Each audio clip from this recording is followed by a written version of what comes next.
Good morning, everyone. I'm Tammy. I'm the creator of a blog and this YouTube channel called Nutmeg Notebook, and this is where we share with you all about a whole food, plant-based lifestyle. So this is going to be a Q&A hangout today. You can ask us all kinds of questions about a plant-based lifestyle if you want. We're no experts, but we can share with you what we do and what we have found works for us.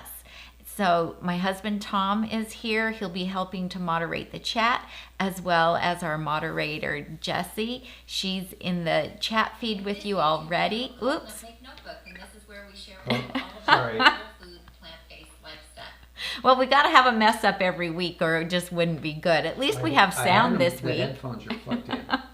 At least we have sound this week. That's a good thing. So if you want to ask me questions, put it in the chat feed. Preface your question with 3 or 4 question marks and end with 3 or 4 question marks, because that just helps your questions pop out to me, Tom, and to Jessie. So, and if we miss one, don't feel like we are sliding you. Please ask it again, because sometimes the chat feed gets to moving really fast and it's easy for us to miss a question. Because remember, we're looking at it on a screen, and so we can only see like a handful of the comments at one time.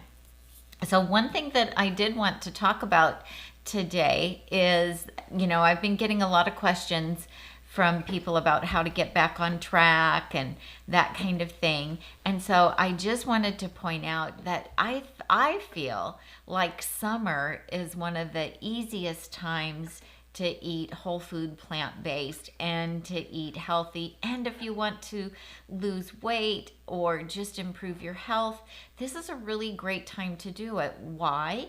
Well, for one, the produce right now is amazing. Maybe you garden, and maybe you have a neighbor or a relative who gardens, and you can get free produce from them. If not, go to your farm.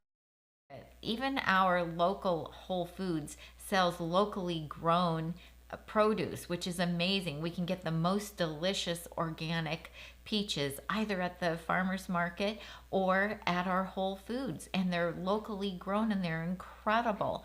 And so I just feel like, to be able to eat all that delicious fresh produce just makes it so much easier, and it can really help you in transitioning, because there is a period of time where you have to do what they call neuroadapt, and that is just giving your taste buds an opportunity to adjust to whole natural food.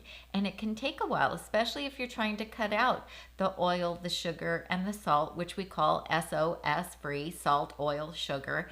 It takes a little while for your taste to adapt, for your brain to get used to it. And for some people, depending on how addicted you are to processed foods and salt, oil, and sugar, it can take some people longer. So it can take anywhere from 30 to 120 days to neuroadapt. We can lose our desire to have oil. We can lose our desire to have salt. We always want something a little bit sweet. That is just something that we're born with, because breast milk is a bit sweet, and so we have a desire to have that little bit of sweetness. But you can certainly adjust the level of sweetness that it takes to satisfy you. And right now, with watermelon, strawberries, blueberries, blackberries, peaches, the mangoes have been amazing. I've been buying organic mangoes at Costco, and they are incredible. And they are super sweet and delicious, and they're just the best dessert ever. So I just think, this is the time to do it. This is the time to rein things in, because there's not a lot of holidays in the summertime that are revolving around a lot of sweets. I'm thinking Thanksgiving, Christmas, New Year's. And so I think it's just an easier time to eat healthy and get those healthy habits really well established, so that by the time fall rolls around and we have to start spending more time inside and then the holidays come, you will have already established some really great habits, healthy habits that will carry you through those times, so that you don't gain weight. And that's another thing. A lot of people have been telling me that they've gained weight during the 2.5, 3 years, almost 3 years of the pandemic. And, they're frustrated. Well, make today the day that you're going to get started. I don't care what you already ate so far today. Don't waste another meal by eating badly. I tell people, do the next right thing at the very next meal. And so that means, if it's going to be lunch for you, depending on where you're watching, or dinner, or if you're in another country, it might be breakfast, then make it really good choices. Because in just a matter of even 24 hours will make a really big difference, because your internal audience will be applauding you and telling you what a great job you're doing. You'll start to feel better about yourself. And in 2 to 3 days, the cravings can start to subside and you can really get control of things. So another thing that I really like to recommend is doing a salad for one of your main meals every day. So when Tom and I adopted this lifestyle back in 2013, I read Joel Fuhrman's Eat to Live book, and that is one of his principles, is to remember that salad is the main dish. And so we started doing that back in 2013, and here we are in 2022. Here we are all these years later, still eating a salad for one of our main meals. And it's satisfying. It's low calorie density. It is full of fiber and water, so it's very filling and satiating. And we include a lot of dark leafy greens, which have a component in them called thylakoids. And you can learn more about thylakoids from Dr. Greger on nutritionfacts.org or in his How Not to Diet book. And the thylakoids help suppress the appetite and help curb cravings.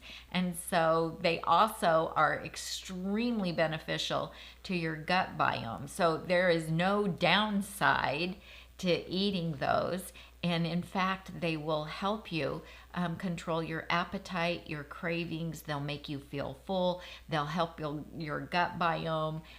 They're extremely healthy because they're full of all kinds of vitamins for us, and they taste good as well. And so if you follow me on Instagram or Facebook, you can see my posts for my daily salads and what I put in them, and you can make them as creatively as you want or as simply as you want. And that has just been an extremely beneficial habit that we established. It will help you lose weight because it will just automatically cut down on the amount of calories you eat. You will feel so good and feel so good about yourself, and you will not feel deprived. I think that's the biggest thing about when you're losing weight. We've been taught, cut back on your portions. You can have everything in moderation, just eat a smaller amount. Well, that isn't true for some of us. And having the salads, Tom really enjoys them because they take about 40 minutes to eat. He loves that he gets this great big bowl full of food and that it lasts a long time. And it takes a lot to chew it, so it does slow down your eating. Even though we chop our salads, it slows down your eating, and so your brain has enough time to get the signal from your stomach, we're full.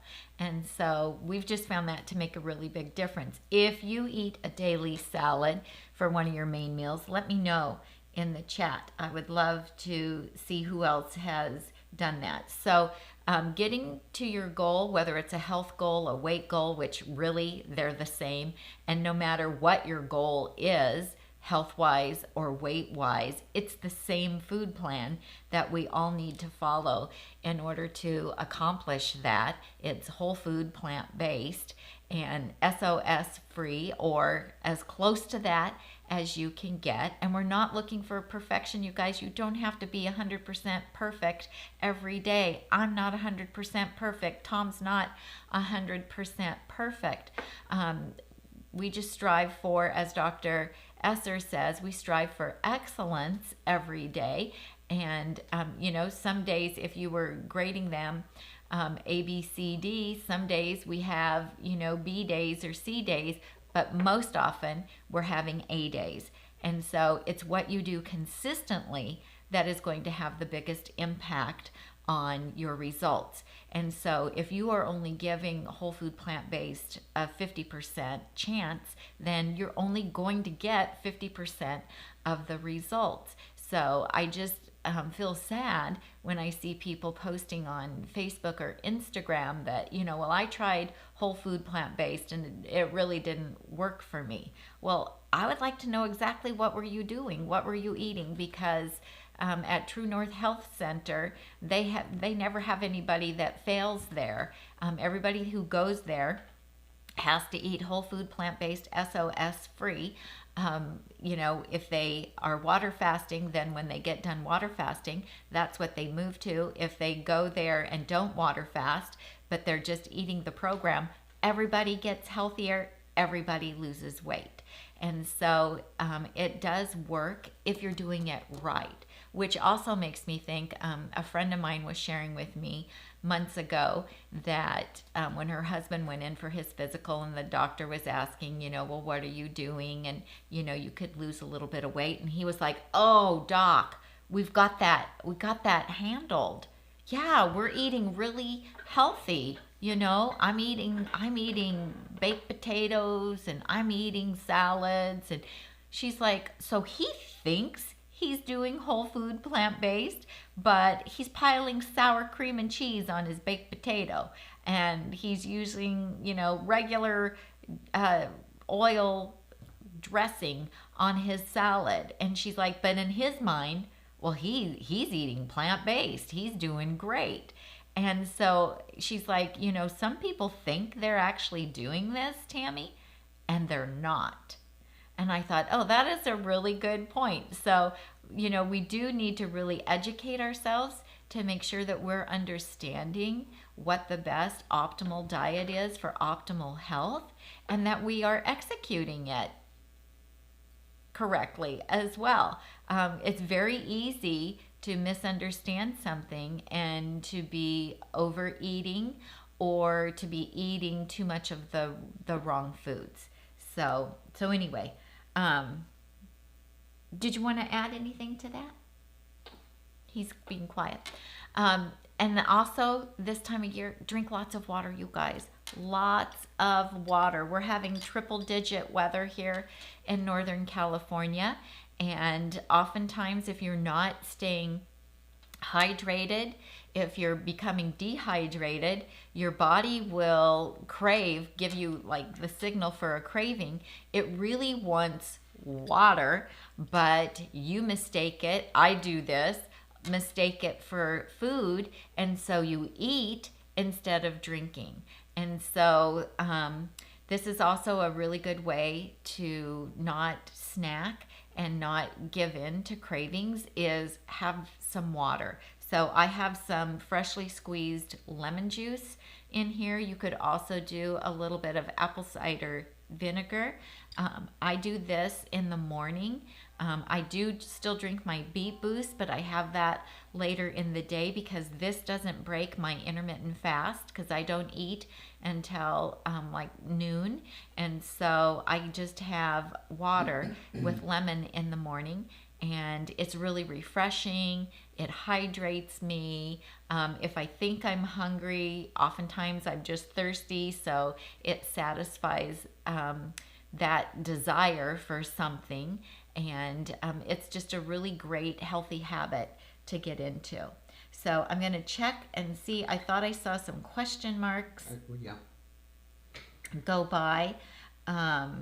Let's see. Yes? You want to come on? Yeah, Sia and Carla are leaving from 6D. They've been in the chat here a little bit. Oh, great. Good morning, everybody. We did receive an email from 60 Living from Sia that she will be posting her new class schedule, I believe, on Saturday. So that's coming out. I think they're probably already off to their program that they have going. But yeah. anyway, if you're still here, hello, Carla and Sia. But I think they're off working. But I did want it for anybody that's signed up for the 60 Living email notifications. You will have gotten that, I presume, this morning as well.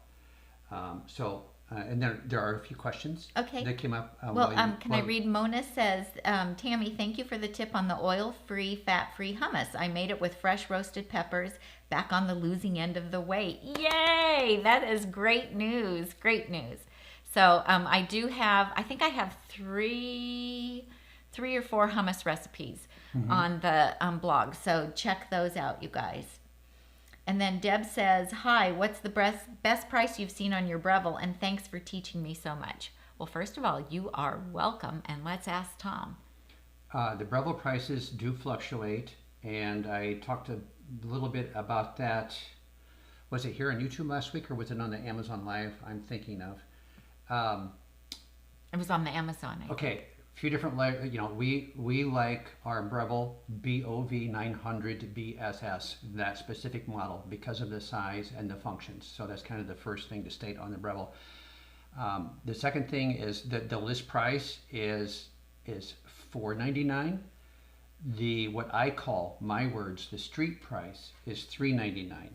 And last month, the Breville was not available at that price on Amazon. There were some what's called third-party sellers, other companies that list on Amazon that they were charging much more for it.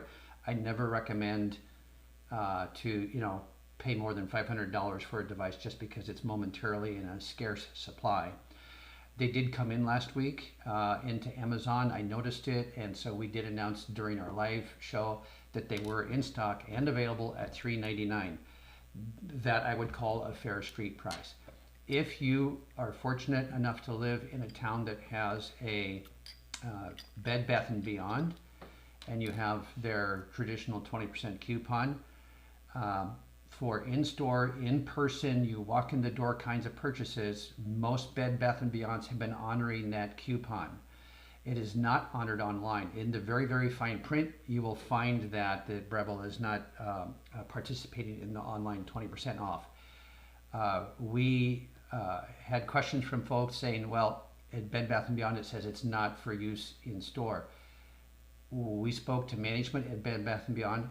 They would rather have your order than not with the 20% coupon. That's been pretty universal all across the country. I think we've only heard from like one person who said that they wouldn't let her use it. They had a stickler or store manager or an employee that didn't feel empowered. So, but as a rule, they're honoring that in store. Another piece that's coming up, and there's absolutely no guarantees on this. We are coming up on Prime Days. Amazon, and as you all know, we are Prime affiliates. We will be doing Amazon affiliates. What did I say? Prime affiliates. Well, we do advocate people sign up for Prime so they can get the Prime Day deals. So we don't know what is going to be on Prime Day, which is July 12th and 13th, until about a week before. And we don't get to share that information, of course, until the day of, but we go through that list, see what is in the Nutmeg Notebook kitchen, what we use to facilitate our plant-based lifestyle, and then I will be dropping those into a Prime Day idea list on our Nutmeg Notebook Amazon page. Sometimes, there's always Instapots in there, so if you haven't got your second or your third or your alternate size Instapot yet, stay tuned, pay attention to Prime Day. And I always hope that something comes up with the Breville or the Ninja or the Ninja 101, 201, or 301 models. So we'll be watching for that. So that's really the long answer to your question. The best price that I see on Amazon, like Black Friday deals, is $329. And I think with the 20% off coupon, you kind of get in that same realm. I have no objection to paying $3.99 for it, which is, I think, what we paid. Yeah. to We paid 400. to get a Breville, because at any of those prices, it's more than worth it. So that's a whole Breville lecture, but it's because we're coming up on Prime Days, so stay tuned. We'll be doing a special show on Amazon Live on the 27th. When is that? It'll be in an email. Amazon has us doing I think it's the 29th. the 29th. Yeah, the 29th at 11 a.m. Pacific. Amazon's asked us to do a lead-in show, kind of previewing what things are going on leading into Prime Day. So, so maybe we should ask them what kinds of kitchen things would they be interested in knowing about? What are they looking for? What do they hope goes on sale on Prime, so that we can be looking for that? Yeah. And put it in the chat for us, or you can send us an email at tom@nutmegnotebook.com or Tami@nutmegnotebook.com. I know. I'll go into it's a lengthy spreadsheet, an Excel spreadsheet that we get. And for instance, my favorite vacuum cleaner that I use, have been using for years, the thing is a workhorse and so durable. Ours is technically old, but it still works like the day it was new. It does. And I saw in a preview that I think that one's going to be in there. And so I'll be talking about, I guess we do use it to vacuum the kitchen floor sometimes, so I guess it fits into the plant-based kitchen. Just things that we use that are on Prime Day deals. I'll be searching for. Send me your wish list, like Tami said, and then I'll look for that, and we'll highlight it if I spot it in the spreadsheet. Absolutely. And then did you say that we're going to do a live on the first day on the 12th? We'll be doing a couple 2 or 3 hour long show, just really scouring across the spectrum of what's going on to see what fits into our world. So okay, there's not much that we need. We pretty much got everything for us. Okay, so here we go. Let's see. I saw a couple questions. Let's see.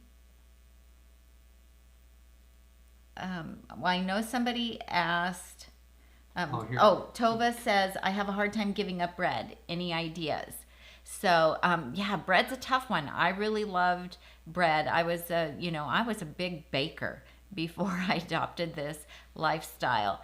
I was known for making wonderful desserts and muffins and cakes and all kinds of goodies like that. And I loved bread. And we have the best sourdough bread in the world here in California. And that was really hard to give up. But what made it easier is that I have a gluten sensitivity. And so that did make it easier. It was hard at first. And I kind of went through a mourning phase. Oh, I'm on the wrong camera. I kind of went through a mourning phase where I was kind of mourning having to give that up. But you know what? It made such a huge, huge difference in my being able to lose weight and keep the weight off.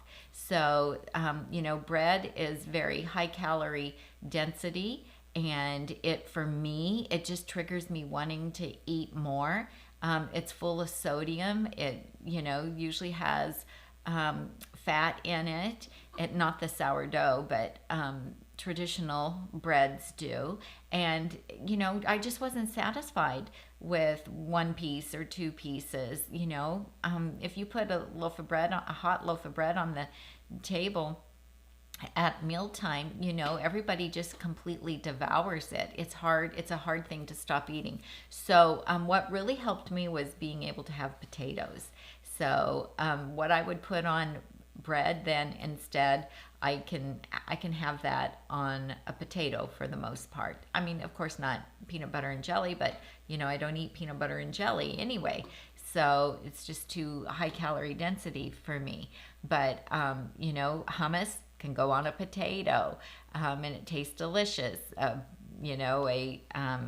Some kind of a shredded jackfruit barbecue or anything like that, or sloppy lentils instead of a bun, that can go on a potato for me. And because I can have sweet potatoes to me are far better than any bread. So pretty much the answer is it's tough in the beginning. You just have to be determined. You have to give it up. Not having it in the house makes a really big difference.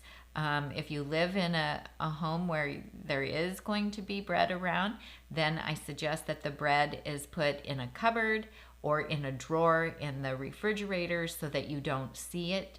And then the longer period of time you have between having eaten it and now not eating it, the memory of it starts to fade. The craving for it does start to fade. Now, I will tell you that, we buy bread.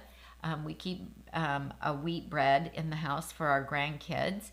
And when we entertain, or the family comes over for a family meal, I buy bakery bread for them, a crusty loaf of bakery bread, and I heat it up and give it to them.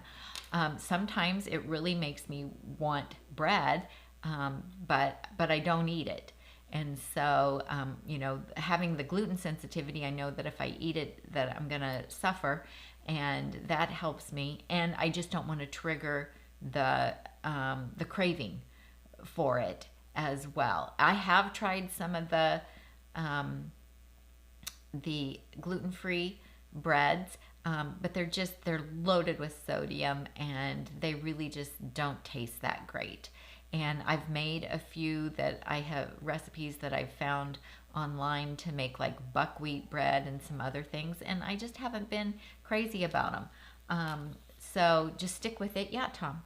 When you're done. Okay, so just stick with it, and give yourself time to have distance between having eaten it and having given it up, and it gets easier. And then somebody wanted to know. Yeah. Okay, I've got a couple of questions ready for you. You want to pop over on camera? Okay, just there was a question earlier from Robin when you were talking about the fasting. What is, she doesn't know, isn't aware of True North. What is True North in a nutshell? Oh, so True North is a medically supervised water fasting facility, and they are whole food, plant-based, and SOS free. So if you look up True North Health Center, it's in Santa Rosa, California, and then you can read all about that. And so people do go there to correct health problems, and they do medically supervised water fasting, and then when they refeed with SOS free whole food, plant-based food. Okay, and then a couple more short ones. Someone in the chat feed was asking about deals on Instapots. That kind of follows with the same conversation about the Breville we just had. Last week on Amazon Live, we were featuring the Instapot Pro Plus, which is their flagship. It happened to be $50 off last week. Now it's not. Mm-hmm. So that was a momentary deal. I'm pretty sure there will be some nice deals on Instapots for Prime Day. So if you can hang on a couple of weeks, I will certainly be featuring those from the information pages.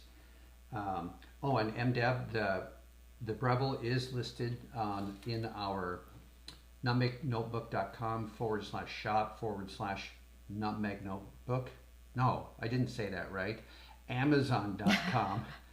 Amazon.com/shop/ We're having a day. Nutmeg Notebook. That was an awful lot of Nutmeg Notebook in the small appliances category. And the reason I bring it up is next to it are, of course, there's got to be accessories.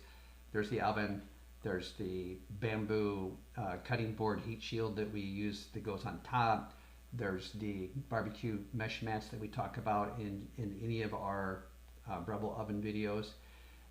There's a special plug-in that goes, if your plug outlet is right behind it, that allows you to not have the cord be in the way. At the top of our page is a whole, you can do a whole video on just the Breville, and the Ninja is in there too. And if you go back to our very earliest videos, the Veggie Air Fry and the Breville Smart Oven Air is about a 3-year-old video deep in our library. If you just Google Nutmeg Notebook Veggie Air Fry, that will come up. I looked at it the other day. It's 4 years old. Is it 4 years old now? Yeah. Okay. So that completes that story. BH says that they just bought 11 containers to make weekly salad prep and love that idea. Awesome. Yeah. That's great. Did we answer the True North question? I'm sorry. I was... Yeah. Okay. Also, Quilts 54, do you have any? Okay, that was the Instapods. Julie's asking about super cubes. Probably. There was last year. I will be checking the list for those. Those are also listed in our Amazon kitchen gadgets, kitchen food storage area. That's in our food storage category on our Amazon page. Johnny Johnny has a question about sciatica. Okay. And I saw there was a question and now I can't find it. Somebody wanted to know if there was anything that we missed from our standard American diet eating days. A recipe or anything that we missed. In general, initially cheese was a thing for me because I was a big cheese lover. But although we have to be strategic in how much of it we put in front of me, but the vegan cheeses have come a long ways in just the last couple, 2-3 years. And so that's kind of gone. But if I missed something, initially it was cheese. But not anymore because the vegan cheeses are so good now. Yeah. You just can't eat a lot of them. Well, because most of them have oil Yeah. in them, and so they're not great. So, yeah. What about you? For me, and being gluten-free is more challenging for me. So I miss pizza with a nice doughy crust, with a good tasting crust. So I miss that, and I still really haven't. I've tried some gluten-free pizza crust recipes, but none of them are like, the real deal. So I do miss that. And then my mom always made us these little Danish pancakes called evil skeevers when I was growing up. And I have seen some vegan recipes, but I haven't seen any gluten-free vegan recipes. And I did try making, before I went completely SOS free, I did make some of the vegan ones, and they were pretty good. But you have to oil the pan in order to make them. So those would be a couple things. So I think, when I'm like in my 90s, when I've made it to like my 90s. You're going to splurge? Yeah. Okay. I'm going to have like Christmas. I'm going to have evil skeevers for Christmas if I can figure out a good gluten-free recipe for those. Isn't there some kind of cake or something that Dr. Goldhammer has once a year at Christmas time or something? Not Goldhammer. He doesn't budge for anything. Oh, but what you're thinking? No, Dr. Esselstyn has peanut butter cups. Once a year. Yeah. Yeah, that's it. I remember that from the lecture. Peanut butter cups. Okay, Johnny's fans, this is I don't know if one of our previous videos deal more with it. Johnny says he's been experiencing sciatica pain and nothing seems to work. Also interested if anyone has any suggestions.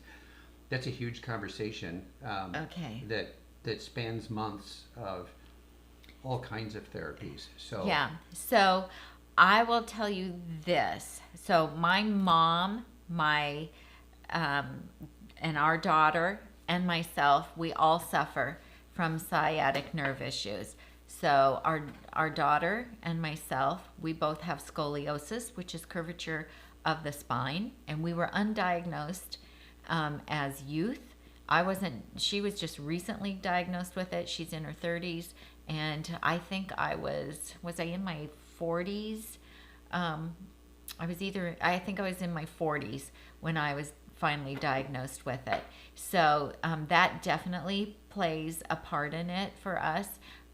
Because it's affected our posture, and so it kind of depends on the trigger for your sciatic nerve, what kind of treatment's going to work, and you really just have to throw absolutely everything at it to see what can be beneficial and helpful for you. And like I've been fighting it since 2015. I had it, the very first time I had it was when I was pregnant with our daughter back in the 80s, and that was just from the pressure of carrying the baby and just how I sat, and then that went away after she was born. But since 2015 I've just been battling it. I have to say right now, is there wood to knock on? Knock on wood. that I am not having pain right now. There's so many different things that you can try. And I went to a pain specialist, a neurologist, primary care, acupuncture, physical therapy, multiple times with different physical therapists, massage therapy. I had one physical therapist that did a lot of like massage work on me. I had epidural steroid shots. I had a nerve study. I mean, multiple medical organizations. Yes, I've been, yes. UC Davis and Sutter Health. Right. What do you want to say, babe? Well, Susan's added to the conversation here. Was there something specific that you can point to that was an indicating resolution? I don't think there is there? I don't think there's necessarily like one thing. And here's the thing. Sciatica is different for, I was going to keep you on, honey. Sciatica is different for different people.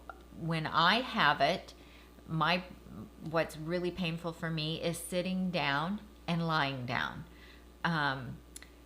For our daughter, what's painful for her is moving. She does better sitting down or lying down, and she's in more pain when she's up moving. I can walk when I have it, and walking really, really helps me.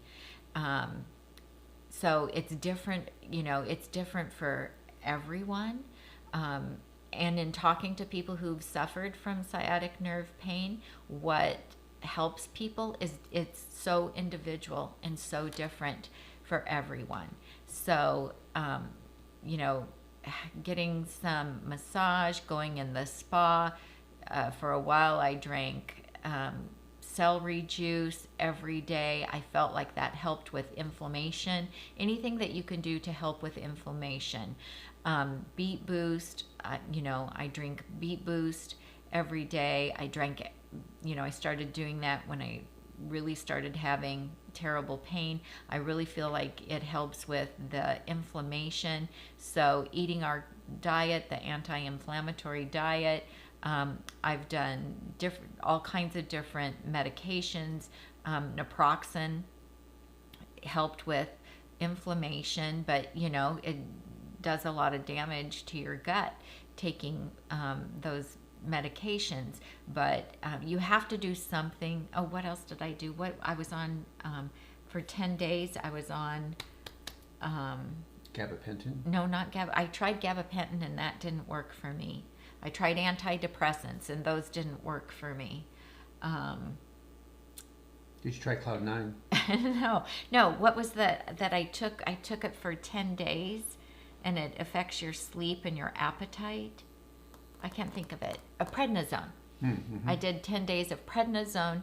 That helped me go from searing, severe pain, where I felt like a fireball when I would go from sitting to standing up. I would feel like there was a fireball in my hip. Is that the one that made you a little bit goofy?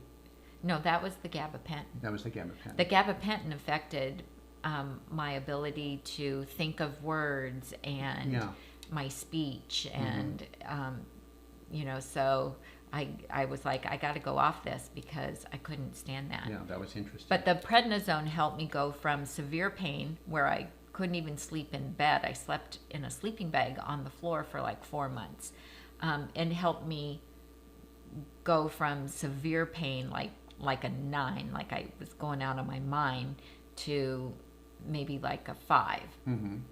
So anyway. So Susan, not an easy answer, and not a simple solution. So you just have to try a lot of different things, and then We have a question about the VitaMix. VitaMix, okay. Marie says, I've been thinking of getting the Venturist, which is the model that we have always shown.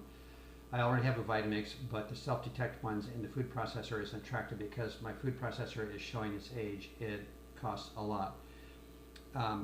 In the link, down in the show notes of this video is our VitaMix link. The reason I bring that up is there is an opportunity to move into this self-detect system, which starts with the Venturist, um, with what's called a refurbished machine. And that doesn't mean it's old and used. It's a new machine where it may have gone out and then come right back, and they're reusing the base. Anything that comes into contact with food is new. So on our direct link into VitaMix's site, you can get a refurbished one for $449, which includes an extra self-detect base and the smoothie jar. So follow the link. When you click that link, you're going to get VitaMix's homepage. In the upper right hand corner is a little search box. Just type in V1200, which is the model number for the Venturist, and it will take you straight to that site. If I was buying a Venturist today, that's how I would buy it, because you're getting fresh product, brand new components. The Venturist V1200 initially is sold like at Costco. If somebody buys it and then brings it back because they want to buy something else, that base goes back to VitaMix and then gets sold here. You can also find them on our Amazon page, and I believe they're at the same price. But for this one, I would recommend going straight to VitaMix. Unless if you've got some Amazon dollars, you can go there and you can get one there. Just make sure it's the Venturist V1200 refurbished. And I think on our small appliances page, I have a link to that one there. If you have any trouble with that, email me at tom@nutmegnotebook.com, because that will save you a couple $100 over buying a new Venturist and you may or may not get the extra components. So that's the story there. I'm going to stick to it. All right. Somebody recommended foam rolling for the sciatic nerve. I did do foam rolling, and physical therapy also really helped me, but it could only take me so far. So, and when I did the how I finished up getting rid of the pain really was doing the intermittent fasting with 60 living. So I was down to where I felt like I just had like this thread of pain. I just describe it as like this little thread of pain that went down my leg. And so I always felt like if I had been able to go to True North Health Center, and if I had been able to do the water fasting, that I would have been able to get past it. But with our family responsibilities, it just wasn't an option for me. And I didn't want to go during the pandemic either, because I didn't want to be in those close quarters. But so I did the online program with Sia from 60 Living, and you can see I have 2 or 3 videos about that, and I made videos while I was going through her program. So it's online. You do intermittent fasting, which is prolonged periods of time where you're not eating. So you just shorten your daily eating window, and then it's for 10 days, and then twice during those 10 days you do water only fasting. And that helped me. I did 2 rounds of that, 2 consecutive months, and that helped me get rid of that last little bit of pain that I had. So just wanted to point that out. Yes. Couple more questions? You bet. Some dialogue about the food processors going on in the chat. At the top of our Amazon page is a dedicated video a product video that Tami does an actual demonstration of the self-detect food processor, so folks can take a look and see what that is about. She had me haul the giant cuisine art out to the garage cabinet, and now her primary food processor is the VitaMix one. Charlotte's asking, are we going to Chef AJ's potluck this Sunday? We are not. Right, that's a group event, and we do care for our grandkids, and they have not been eligible for any vaccinations as of yet, so we are not currently attending large group events of any kind. So right. Not until we get that handled. So that's what's going on with that. Okay, do you have something else for me? Oh, so Jesse posted that Sue McCarthy asked, is there anything you missed when you were on the SAD diet, like a recipe or something? And I did just answer that. And Tova wants to know what's the salad container idea briefly, and that is the batch prepping of our salads. So we actually have a video called Speedy Salad Batch Prep, I think, and we also have we have a YouTube video and a blog post for that, and then we also have our beautiful chopped salad course where I show you exactly how to do all of that and how to make the chopped salads as well. So it's just batch prepping our salads. We are big food batch preppers weekly, just because I believe that if your refrigerator's full of healthy food, you're going to eat healthy food. But I don't want to drag all those salad things out every day and make salads. And so I figured out how to make 14 of them in 30 minutes. That's a salad for each of us each day, and they actually do last for 7 days. So Susan says, what was your specific physical therapy you mentioned before that helped your sciatica? I asked you that already, yeah. We did that. The physical therapy?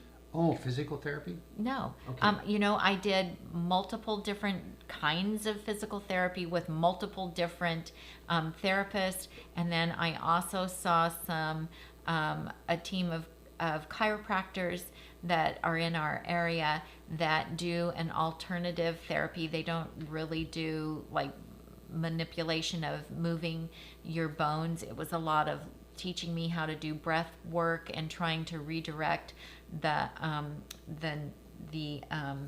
nerves, and I don't know how you would find anyone in your area, Susan, that does that. Let's see, what else you got, Tom? There's a question here from Davika. Why do you have a wooden board on top of your Breville?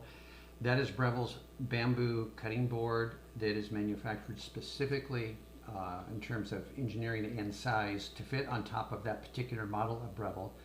Different model of Breville ovens have different size cutting boards. There's silicone feet on the bottom of it to lift it up off of the warm surface on the top of the Breville, and then they've taken out some of the wood so that there's a bigger air gap above that, so it actually acts as kind of a heat shield.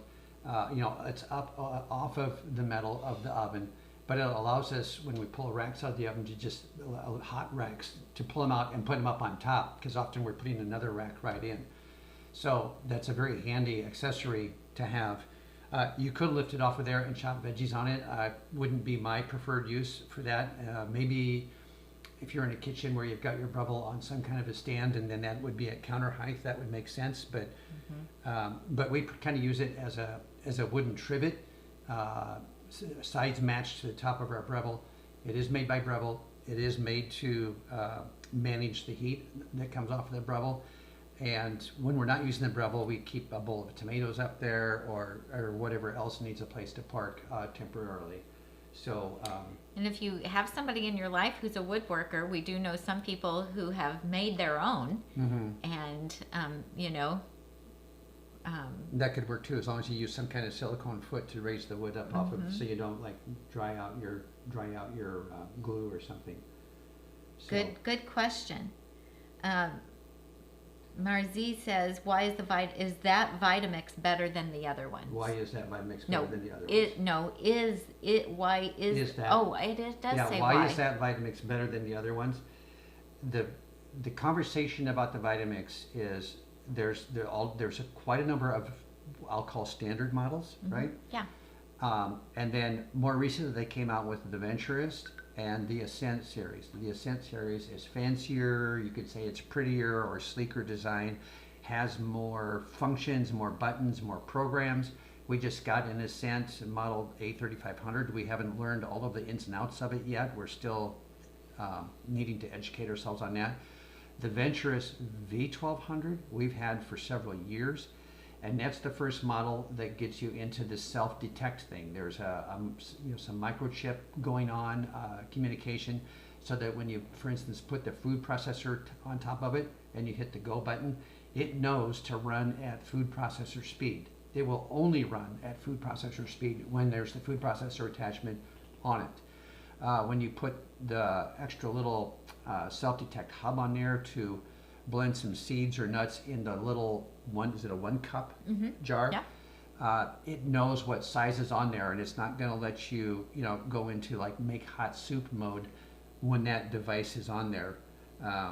So it's kind of a safety thing, a functionality thing that keeps the machine from blowing up whatever you're doing. So yeah. So here's the thing: all of the VitaMixes have the same basic functions, and they can all do the same basic in terms things. of being high power and high speed. That's right. So you can puree in them, you can make a hot soup in them, you can do your green smoothies, you can dry chop in them, you can wet chop in them, you can do the same basic functions across the board in all of the Vitamixes.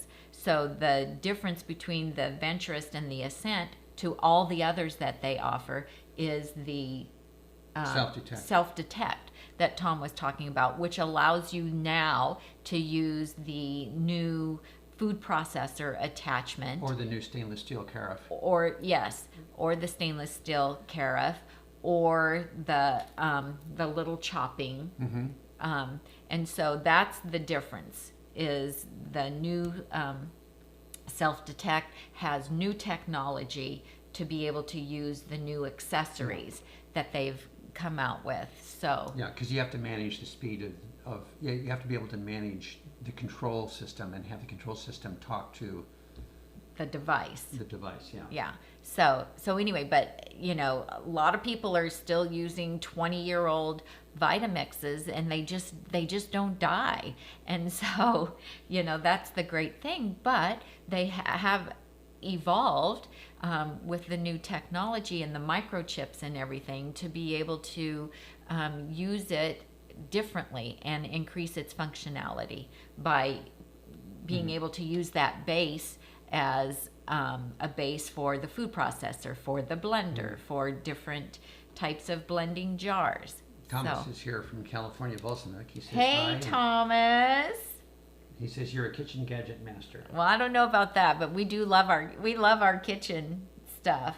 I wanted to show a couple things to people if we don't have another question right now. All right, yeah, I think we're caught up. Okay, so I want to follow up with y'all about the technique of storing herbs in the refrigerator. A while back, we interviewed Kristen Hong, who wrote the Fridge Love book, and she is whole food, plant-based. She's nutritarian. She follows Dr. Furman. This is an incredible book, regardless of how you eat, because she is a master at how to get the best use out of your refrigerator, how to store things so that they don't spoil, and just how to make the best use of the space of whatever style refrigerator you have.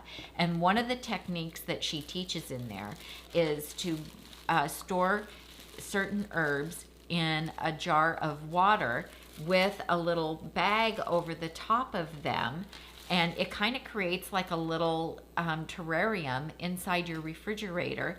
And this cilantro, you guys, is 2 weeks old. And look at how amazing it looks. I have been able to keep cilantro for just over 3 weeks using this method. So when you get it home, you want to rinse it and then give it a fresh cut, and then put cold water in a jar and set it down in there. And then you want to, she says you should take off the extra cilantro that's on the stems, and as you can see, I'm lazy and I don't do that. And then every 4 or 5 days or so, I just dump out the water and give it fresh water, and it is amazing how well this works. So I am doing this with Italian parsley. I'm doing it with my cilantro. And she tells you in here what to do for different herbs. And so So this is wonderful if you're buying, oh, and dill. I do it with my dill too. So the herbs that we're using to make my vegan ranch dressing, people have said to me, the fresh herbs go bad, and then, how can I use them up? Well, you know what? We make ranch at least once a week, and so storing my herbs this way, I'm able to keep them until the next week to make another batch of vegan ranch dressing. It's amazing. So do the same with the dill. Trim the bottom of the dill off so that you've got fresh cuts on the stems so they can soak up the water. Put them in a jar and then put a produce bag over the top. She said you can also use like the silicone bags if you have those. If you have one that's big enough, I find those are just too bulky, and that the plastic works really well. And then you can just rinse this out, dry it out, and keep reusing it. And this is such a money saver because you guys know how expensive buying the fresh herbs is, and now I can keep them. The chives, you still just rinse those when you get home, dry them with a kitchen towel, and then put them in a container with a paper towel, and they're good for about 5 days, and that's about it. I can't seem to get those to last any longer than that. But anyway, wanted to share that tip with you because it really works. And again, that is the Fridge Love book. If you don't have this book, it's in our Amazon bookstore, and I highly recommend it. And especially as food costs are going up with inflation, the longer we can make things last, the better. Yeah, Tom, what you got? Nicole said she was just reading that book on the train this morning. Oh, nice. I did add the Fridge Love book to the show notes of today. I just did that, so if you're going to find them, you'll have to refresh your page to have that show up on your show notes. And so if you go look right now, you won't see it because I just put it in. And then also it's at the top of our bookstore on our Amazon page. Nice. So I do have it in both of those places. And Janice says, why did Chef AJ move to Sacramento area? Seemed like she was just getting comfortable in the desert. Yeah, I think the big round answer to that is that she wanted to have more access to the plant-based community. Of course, her plant-based community is international, but we've been talking to her for a few years about how extensive and wonderful our plant-based community is in Northern California. And so I think with regard to community, they were perhaps a bit isolated in the desert. That would be a good question for her directly, but we've been in conversation for her a long time and always, sharing about our wonderful community here. So. Well, and she used to come and visit and stay with us and speak at local events, and so she knew that we had a really strong community here, and right. And there wasn't a big plant-based community in the desert, and right. then the pandemic came, and it was very isolating, and so here there's just a lot more opportunities to get together with other folks, and we see them every week. Do events and just participate in the community in general. Yeah, so, and just have friends. Yeah, Dr. Lyle talks so much about how important community is. We did a whole program about 3 or 4 weeks ago on this show that was dedicated to the conversation of community. So it's an important piece. It is. So, it is. And we're glad they're here. So we have a lot of fun with them, and we see them every week. And we talk on the phone and text a lot. So I'm wondering, here's Tova's got a question. When you cover the herbs with the bag, are you securing the bag to the base to prevent air from getting in around the base, or do you keep it open from the bottom? Yeah, I just keep it open like this. Just like this. Which one am I on? This one. Yeah. So I just keep it, I just put it over the top like this, and I'm not securing it. You want the air to be able to circulate. And so this is how I do it. And I just put them in the door of my fridge. So you open up my refrigerator door now, and I have a couple of these in there. And then we're very fortunate. We have a second refrigerator in our garage, and so I'm able to, store herbs out there as well. But this technique works really well. And then she tells you in the book, she has a whole section in here on herbs and well, not just herbs, but everything. How to store all different kinds of vegetables, how to store basil, chives, dill, mint, parsley, kale, leeks, lettuce. It's an amazing book and very well researched and very well written. And it will, if you start doing her techniques, trust me, it will make a huge difference in how long everything lasts in your refrigerator.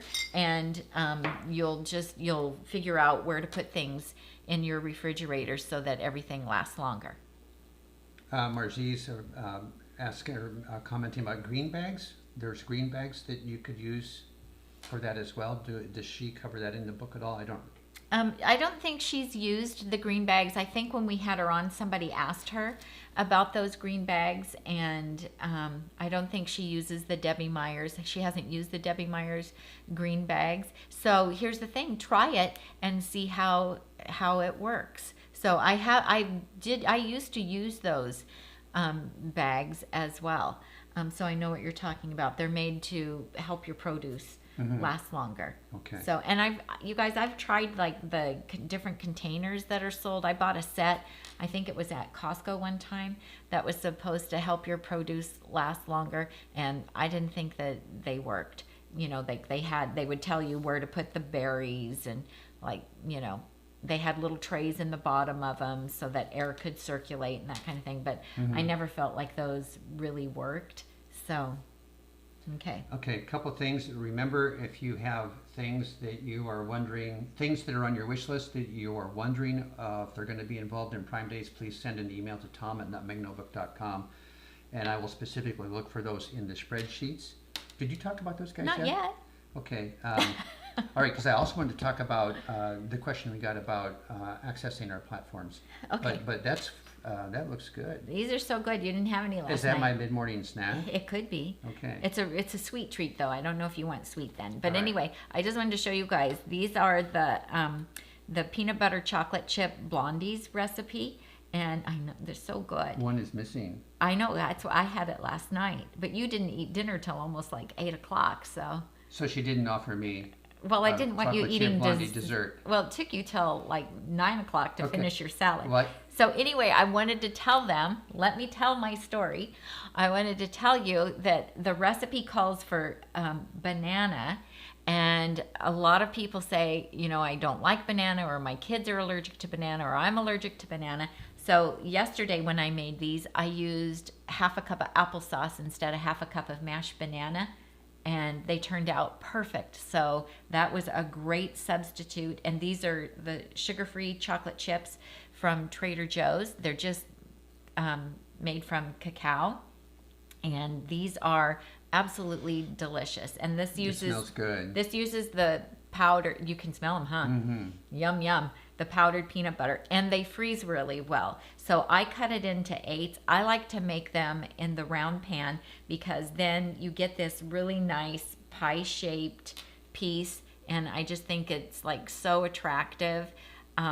And it looks like you're getting a really big serving because it's wide here, but it just makes you feel like you're getting something really big. So the recipe is on the blog, and then I also have a recipe. And it's called what on the blog? Peanut butter chocolate chip blondies, and they're gluten-free.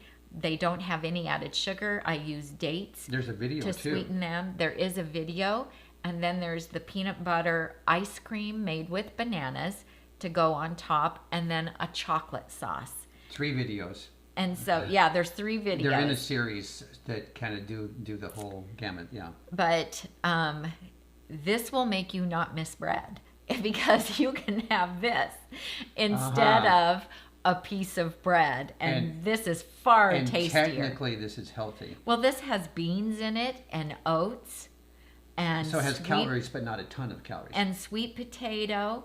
I mean, for a dessert, this is really, really healthy. And then it's sweetened with the dates, and the dates have a lot of fiber, and they do have natural sugar. So would I eat these every day? No. And if I was trying to lose weight, would that be an everyday thing? No. And for me personally, for weight maintenance, it's not an everyday thing, but I will put these in the freezer, and then we're probably having a family get together this weekend, and when everybody else is having some, dessert with gluten in it, then I know that I can have these.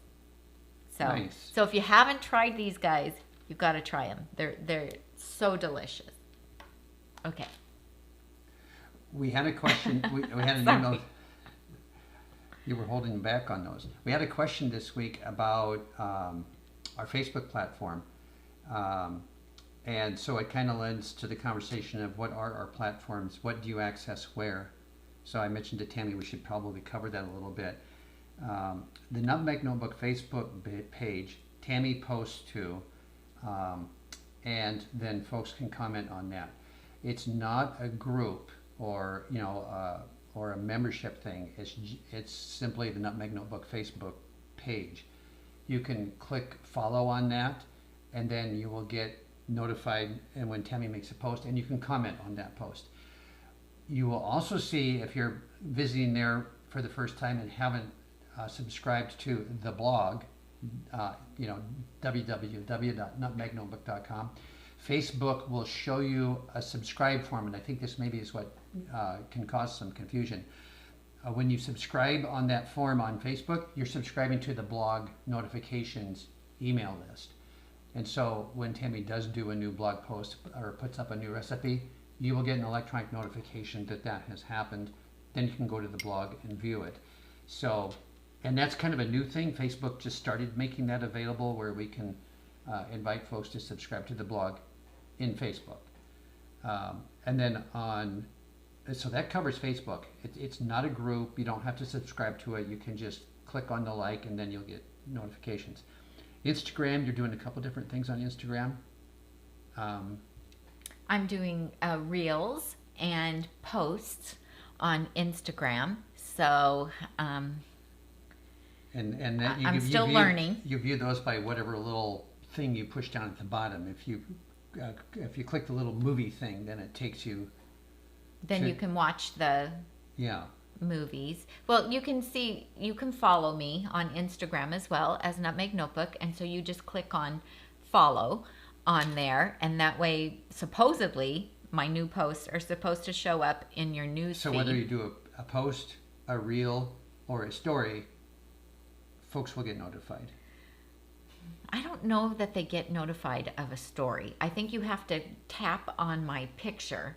Okay. The picture, my profile picture, in order to see my stories, and the stories only last for 24 hours. Oh, you're not really doing those. Some occasionally. Okay. Occasionally I do. But I'm starting to do the reels, and the reels are a 90-second or shorter video. And so I put one up this morning of my baking marathon with the grandkids and posted about that. And I'm going to do one on my batch cooking. And those are meant basically to be informational or inspirational, right? To share what you're doing, what you're up to, and then usually there'll be some kind of resource information elsewhere, because in 90 seconds you can only say so much, right? Yes. So,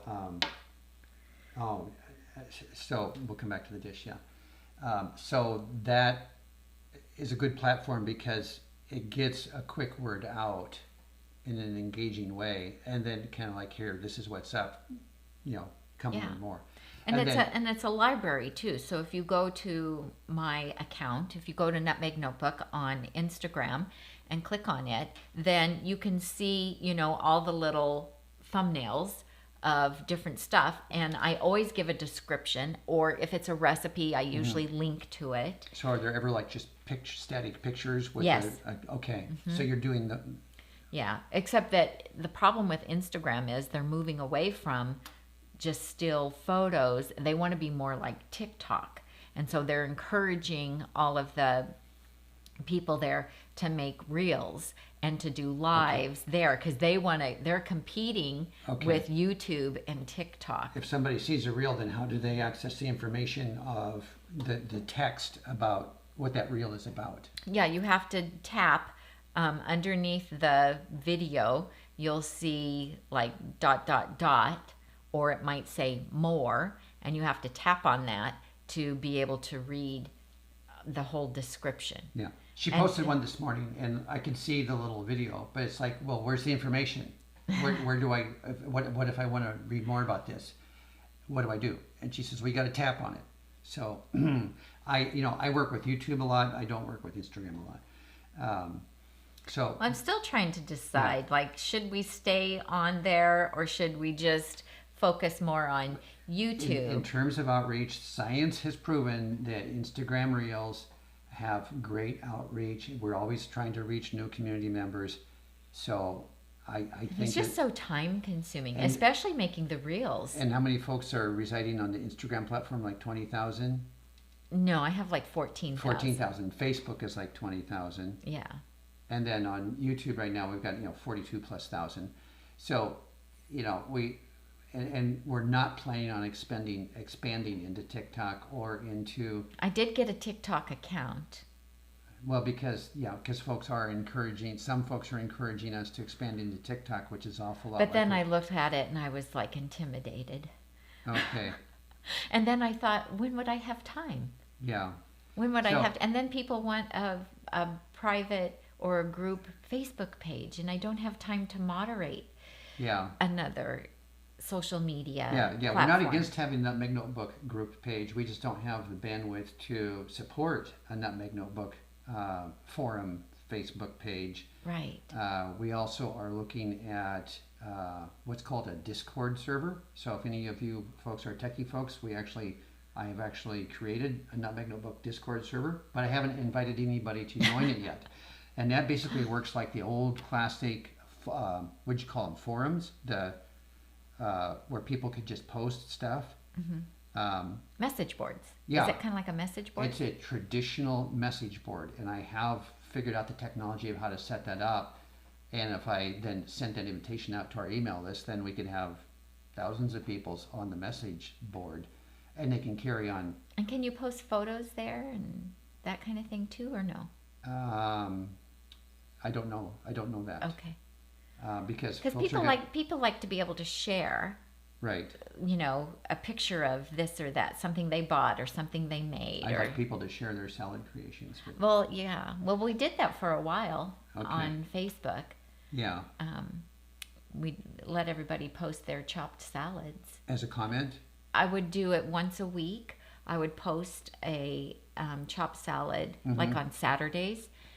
I think I called it Super Salad Saturdays. Yeah. And then people could post pictures of their. And it'd be hit and miss if somebody's most beautiful salad of the week would happen to land on that day. Yeah. So that was fun. So somebody asked if this was silicone. Yes, this is the Trudeau silicone, and these are on our Amazon page. So I have a loaf pan, I have the round pan, I have the brownie pan, and I have the 12-cup muffin pan. And these are super high quality, and they have the stainless steel rim, and so it's reinforced so they don't collapse. And they're not floppy when you go to, pick them up and put them in the oven. Our old ones were floppy. Those have been bonus. These are great. So these are on our Amazon page. What does it say here? Super silicone technology. Yeah. And I think they come in some different colors as well. But these are by far the best silicone bakeware that I've had. And I wanted to say, they're listed in the bakeware section on the blog. Yeah, and so they allow you to bake oil-free. So I had the grandkids were here on Monday, and we did a big baking session, and we made banana bread and muffins, and we used the silicone bakeware, and we didn't have to use any oil. Everything. The trick with these is to let things cool before you try to remove them. And then it pops right out. Yep. Sue McCarthy's got a couple of questions. Sure. She is asking if I saw myself doing this when I'm retired. Tami had Nutmeg Notebook already going. I did go do, for the first couple of years, some things I wanted to do post-retirement. Went back and took some courses at a local community college and so forth. And I was kind of working well behind the scenes on some of the Amazon stuff and that sort of thing. And then when the YouTube channel kind of started in late 2016, early 2017, then I got more and more involved on the technology side a couple years before you ever saw me on screen. So It's true. So I kind of I think the answer is yes. I knew I was going to be involved in Nutmeg Notebook. I did not know to what level, but I always kind of had that in the back of the mind that Tami really provided a valuable resource and has been doing so for years, and that it's something that we could expand on and grow and help a larger community. Well, you thought it would be a good hobby for us for retirement, Well, but you no, had no idea no, it was going to turn into a big She- job. You had the hobby already going. The blog originally was kind of a hobby. Yes. When I retired, I said, this hobby could really expand and be more than a hobby, that we can really do some serious outreach and be involved in the community. And so, yeah, I encouraged you to expand our collective horizons. We expanded them together, but yeah. And then Sue also has a follow-up question: do we get recognized when we're out in the community? Sometimes we do during the pandemic, and not so much because we're wearing masks. But I still did get recognized even with my mask on. I yeah. think because of the hair and the glasses. Yeah, it's kind of a trademark Yeah. look. So yeah, we do get recognized. We've had people, well, pre-pandemic, when we would be eating in a restaurant, in a local vegan restaurant, we would have people would come over and that say, was pretty common, yeah. yeah, I don't want to bother you, but I just want you to know that I follow you on YouTube and Yeah. I'm a big fan, and and we love that. We love meeting people, and we've had people at Trader Joe's and Whole Foods and Costco, Yeah. and I don't object to having my ego fed. Not at all. So, that's good. especially if I'm getting my stomach fed at the same time. There was a comment about somebody likes the reels. I glitched the wheel here and the whole thing jumped. What happened? I bumped my mouse wheel and it jumped off of the question. Somebody was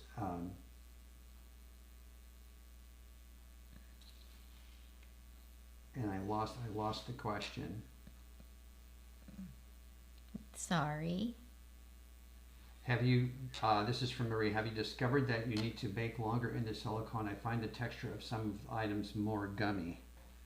No, like my the recipe for these and the brownies and like my quinoa banana oat muffins, I bake the same time, whether I use the tin with parchment paper liners in it or so I haven't really found that with the few recipes that I use.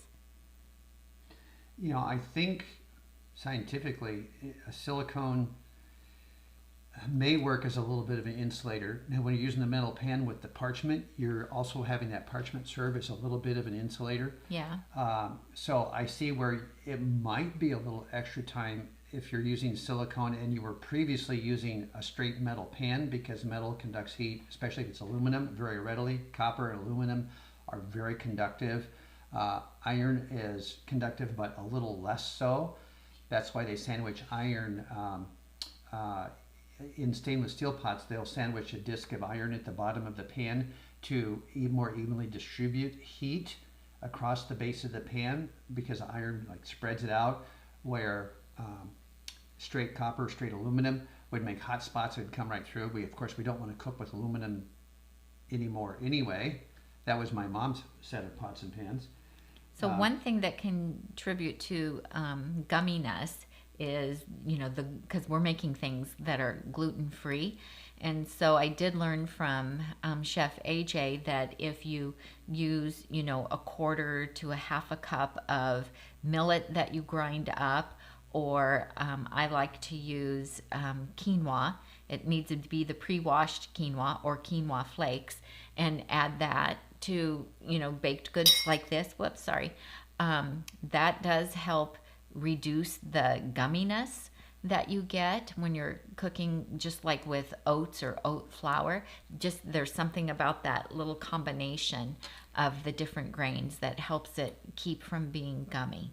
But also, like, temperature of your oven, it varies. So how long you have to bake things can vary from oven to oven, and you just have to get to know your oven and your cookware, your bakeware, and what works best. Marzi is asking if you were using a glass pan, would you still line it with parchment paper? Absolutely. Otherwise, it will stick.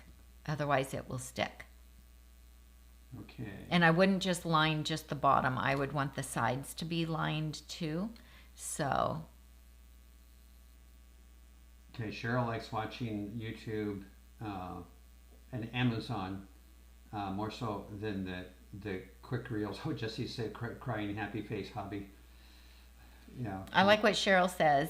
I watch the reels, but it's like an appetizer as opposed to a meal. That's great. Yeah, and I think that's kind of the intent there. There's meant to be informational, inspirational, if you know what to tap on to get the information that's behind the reel.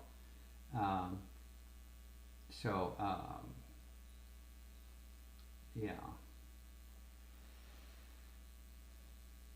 Okay, Marie Green. I'm still trying to determine if I have an air sensitivity. What a pain. An air sensitivity? I don't know. Maybe she's allergic to something in the air?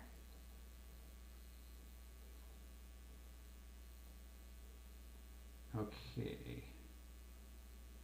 I think we're pretty much caught up. A lot of talk about refrigerators going on.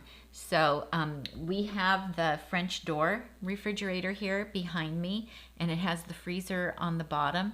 And so in the door, it does have the water and the ice maker, dispense for the ice. And then you also, when you open up the bottom freezer, there's a top tray in there that you pull out, and there's another ice maker down there. So it has two ice makers. Yeah, because the one for the ice dispenser up on top isn't enough to, like, if you're serving a bunch of people, you're gonna, the hopper isn't that big for that one. Right.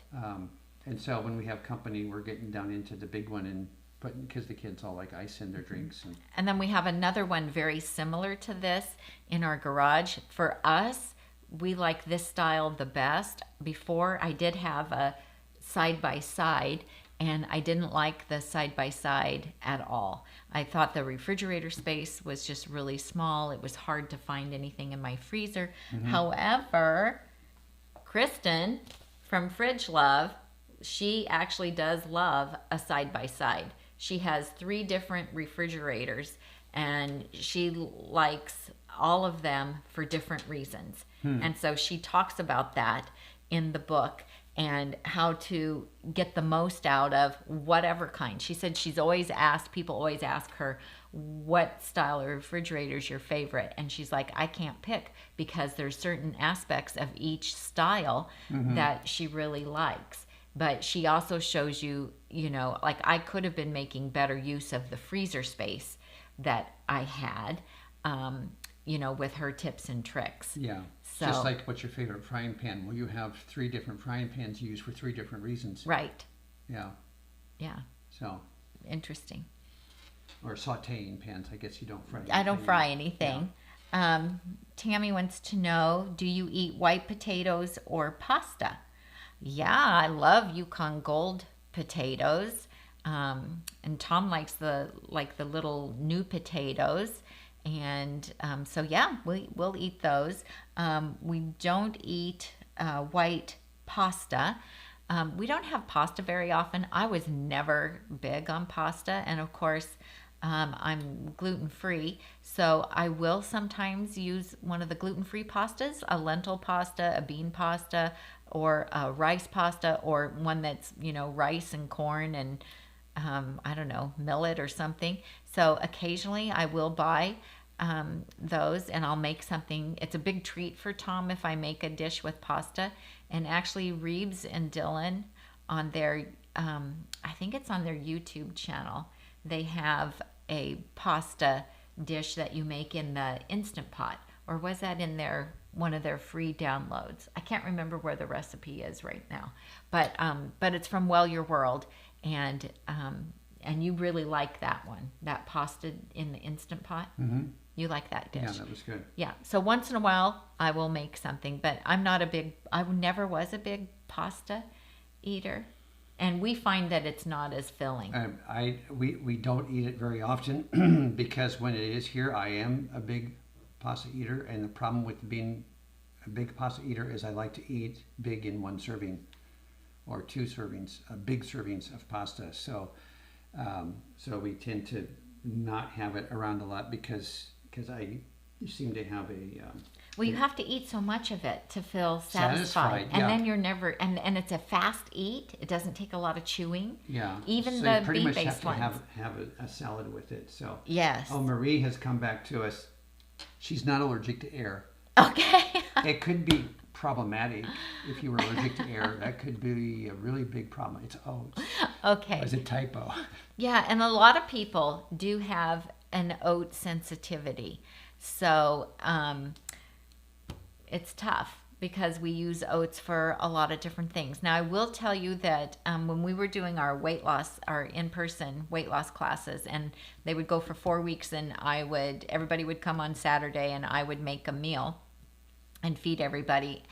We did have somebody who had a gluten sensitivity, and so I did have good luck using quinoa flakes to make some of the desserts for her that were 100% gluten-free, because she was gluten-free and she had a sensitivity to oats. Oats are naturally gluten-free, but they can cause problems for people who have a gluten sensitivity if they're processed in a facility that processes grains that have gluten. And so you can get certified gluten-free oats that are not processed in a facility where there are, or not on the same equipment as grains that contain gluten. So I did buy the quinoa flakes, and like if I was making like a cobbler, instead of using oats for hers, then I would use, like banana and dates and the quinoa flakes. So it's softer. You don't get the same kind of texture from it, but it can work. So Tracy Reese just got here. She was really late today. Oh no! But she's going to watch the replay. She has a question. Yeah. Do we consider ourselves to be vegan, whole food, plant-based, or both? And why? Okay. Initially, we came to the community out of Tami's research in dealing with health concerns, and we learned about plant-based eating. And we mentioned earlier in this program, Tracy Reese, that we have a very strong plant-based / vegan community where we live. And so over time, we have become more and more involved in that community, attending the events, going to the community when a new, vegan-specific documentary comes out. We've been to a number of those events. So, right now I'm wearing a woven belt because I needed a new belt, and I really didn't want to buy another leather belt after seeing some of those documentaries. So I bought a man-made materials belt. So technically we are not vegan, but we follow a fairly substantially follow a vegan lifestyle through following a very specific plant-based lifestyle. Does that make sense? Mm-hmm. So, but we can't claim that we're ethical vegans, right? Because I haven't thrown away my old leather belt. It's the only one I have in that color, but it does give me pause when it's time to buy something new. Well, can I get that in a vegan version? We were, before car prices went crazy, we were out kind of kicking tires on cars, and one of my questions at the dealership was, do you have a vegan model? I don't want to buy a car that's full of leather seats. And they said, well, we can order it with pleather, you know, and there's some great man-made materials now that replace that, that may even work better, be more durable, and have more breathability. So there's really no need for the leather products in those cases. So, so it's a conversation now that we engage in, but like Tammy said, we don't claim to be ethical vegans because we're not 100% there yet. No. But I mean, we don't eat any animal products. We don't go fishing. We don't hunt. Yeah, we do not eat any food that is the result of killing or abusing an animal. Right. And never would we, because once you learn all of this, you can't go back. I got rid of all of my leather purses, and now I buy vegan purses. And but I have not gotten rid of all of my leather shoes because I have really bad feet. And you know, the shoes that I've bought that are the most comfortable for me, that work with my bad feet, unfortunately have been leather. Mm-hmm. So I can't claim that I'm an ethical vegan. Mm-hmm. But it has really affected our way of thinking and our buying and our decisions. Mm-hmm. And you know, even if this way of eating wasn't the healthiest way to eat, we would never go back to eating animal products now that we know what we know. So that has made a huge difference. Cheryl says she bought a side-by-side after reading Fridge Love, and she loves it. That's awesome. And like I said, if I had had her information, I would have enjoyed my side-by-side a lot more because I would have known how to make the best use of it. Tova says, which fitness trackers have you tried, like or dislike? Any advice? I really want to get one, but I am not a techie. So we started out with Fitbit. Yeah. And they were durable, fairly easy to use, required regular charging, and they were fun for a few years for us before, you know, we're with Apple smartwatches now, which have all of that stuff built in, and they are quite a bit more complicated to use. So on the Fitbits, we started out with the ones that went in your pocket. Oh yeah, little. Do you remember that? Yeah, little jump drive looking things. And yeah. Unfortunately, I washed mine more than once. Yeah. And they were small, so they were easy to lose. Then I went to the. Did you ever have the one that went on the band? I had a Fitbit watch. It was stainless steel and about half the width of the iWatch here. So we had those for a while too, and those worked really well. And then we decided to go with the iWatches because we can answer our phone on these as well. And so when our twin grandchildren were born, and we were always busy with a baby in our hands and didn't always know where. It was handy. The phone would ring and you could just tap your watch and start talking right here and not have to put down whoever you were holding. Yeah. So that was kind of a catalyst for getting these. And now we absolutely love them because the fitness tracker has GPS, so it's really pretty accurate. And we love that when we go hiking because it tracks our hike for us. And and it has a built-in help. I've fallen down and I can't get up button right here. I don't need to buy the help. I fell down and can't get up button. It's built into my iWatch. Isn't that amazing? That was just a little side. It is. And you can do your heart rate on it, and there's different things so that we like about it. Yeah. And it's tied into our phone, so you know you can look at your phone and read about your health. And I don't think I list iWatches and iPhones on our Nutmeg Notebook miscellaneous page. Oh, you should. Because we love them, and the iPad and all that. We love all of our Apple products. I will say, kind of expanding on that technology thing. We, both the VitaMix Self-Detect series, the Ascent and the Venturist, as well as our new Instapot Pro. I made rice the other day, and the setting on the Instapot was set for white rice, and I wanted to change it to my brown rice recipe.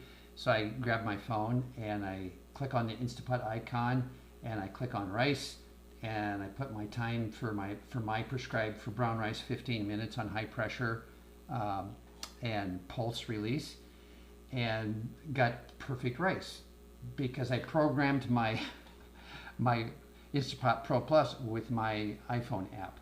So I guess I could probably have that on my watch too. But there's programs for like making soups and stuff. You can adjust the programs with the Bluetooth connection to the VitaMix.